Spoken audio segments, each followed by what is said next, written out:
This is one of those things that literally I get requests. My friends, I'll have a pool party or I'll have a picnic or something of that nature, and inevitably my friends are always like, why don't you make your ribs? So I gotta believe they're pretty good.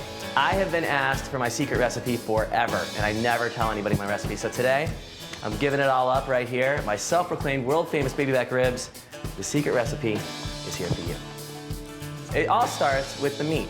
I mean, you gotta go to the butcher and you gotta find a great slab of meat. Now, ribs is not going to necessarily be on your Heart Smart menu. It's not going to be something that you're going to be going out looking for the leanest ribs, because those are just going to be gross. You're going for it. So when you go to the butcher, you're looking for the meatiest set of baby back ribs.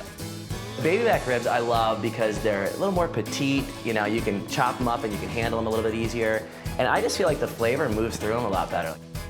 You take them out of the paper and you set them in the pan, and you work in a pan. I like to use a big aluminum foil broiler style pan, because it just gives me room to move. I gotta have some space. And you're gonna get dirty making these ribs. You are gonna be a mess, but that's kind of part of the fun of it. Now the next step is to make the mix, the sauce, that is gonna bring out the flavor of these spectacular ribs. And this is not an exact science. In fact, it's anything but. It always starts for me with a little bit of olive oil, and for me, when I say a little bit, I mean a lot. And I just like to pour it on top of the ribs and just sort of massage it in. So I'm spending some time. I am literally like a masseuse to these ribs. I like to take some garlic, and I generally like to use the crushed garlic because it's a little easier to spread and a little easier to move all over the ribs. You cannot use too much garlic. It's impossible. Use as much garlic as humanly possible. And if someone doesn't like garlic, they don't have to eat your ribs. And then, the big key for me is brown sugar. Again, massaging liberally throughout each piece of meat. Then you go a little crushed black pepper.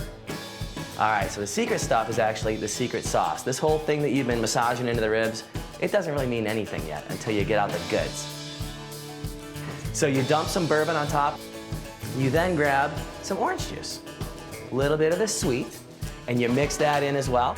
And then the secret ingredient, which no one ever seems to know that I use this, but this is my favorite part to use.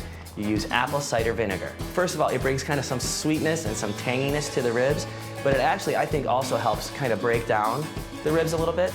So you cover the broiling pan in foil, and then you just put it in your oven, and I literally will turn the oven on the lowest heat it can possibly do.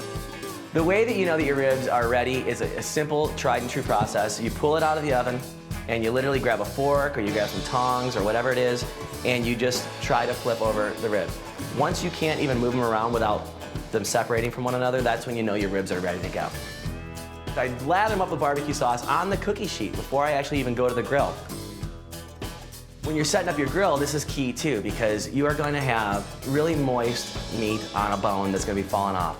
So you have to do something that a lot of grill people think is taboo, but you've got to lay a little foil down on your grill so you can actually salvage all that goodness and it doesn't fall down to the coals. So you need 2 minutes on each side. So literally your grill should be piping hot, probably 450, 500 degrees. Just burn it. You switch it over after about 2 minutes of covered heat. You're seeing some color on the ribs and it looks really delicious. You pull them off, you plate them, and you bring them in and you serve them. And they are perfect.